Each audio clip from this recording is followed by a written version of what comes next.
Thank you, Madam Deputy Speaker. This is a really important issue for Australia. It's a really important issue for regional Australia, and I'm pleased to have the opportunity to focus on a number of priorities for my local electorate of Monash, because whether it's in the Latrobe Valley at Latrobe Regional Hospital, where I've previously served on the board, who do a great job under very stretched resources, whether it's South Gippsland Hospital with Foster and Leongatha, or whether it's the West Gippsland Hospital, which is absolutely bursting at the seams, our health services and facilities in the Monash electorate deserve far better, and this flows through to the affordability and availability of GPs in our local area, many of whom do an incredible job, many of whom I speak to who are exhausted and who take their duty of care to all of their patients, to the broader community, very seriously. But we cannot ignore the fact that bulk billing rates under this government are getting worse, not better. The West Gippsland Hospital, and I want to make this point because it does address broader health concerns within the community, not just at a GP level, but more broadly.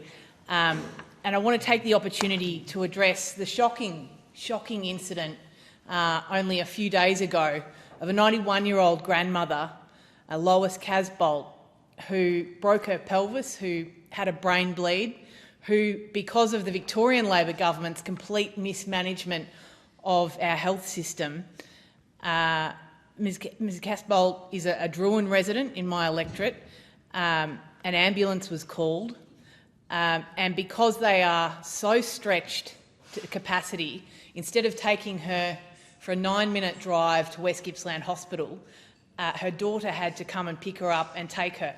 And that is the sort of thing that we are seeing, not just in my community, but in regional communities Australia-wide, and particularly in Victoria, where the Victorian Labor government has really done a lot to hurt health outcomes across our community.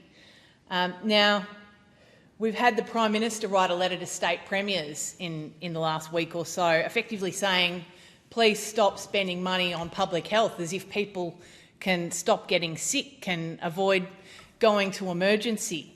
We have a GP shortfall. We have GPs trying their best under very, very hard circumstances to do all that they can. But the reality is that a state and federal government, our health services are not keeping pace with demand. Patients, particularly in regional Australia, are not getting the care and attention they deserve. Our healthcare workers, our doctors, our nurses are absolutely magnificent people. I was at a citizenship ceremony at Baw Baw Shire only a few weeks ago where 12 of our new citizens were doctors who work at the West Gippsland Hospital.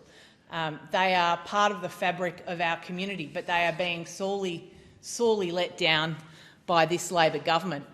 And the Prime Minister's response, when you raise affordability, when you raise availability, is, all you need is your Medicare card, not your credit card. And that's just blatantly not true. I've got people coming up to me at listening posts and mobile offices saying it's never been more expensive to see a doctor. For serious ailments, they're waiting weeks to get in to see their GP in many cases, and that, of course, is proliferating other comorbidities and other health ailments that they have. And I passionately believe that your postcode shouldn't determine your potential, and I passionately believe that regional Australians should not be treated like second-class citizens in accessing the health care that they deserve and that they need, and that this federal Labor government is sorely letting them down. The Prime Minister needs to do better on this. The Health Minister needs to do better on this. I want to commend my state Liberal colleague Wayne Farnham, the member for Narracan, for standing up and doing everything he can to fight for a new West Gippsland Hospital. and I'll work with him and anyone else that wants to improve regional health outcomes. Thank you.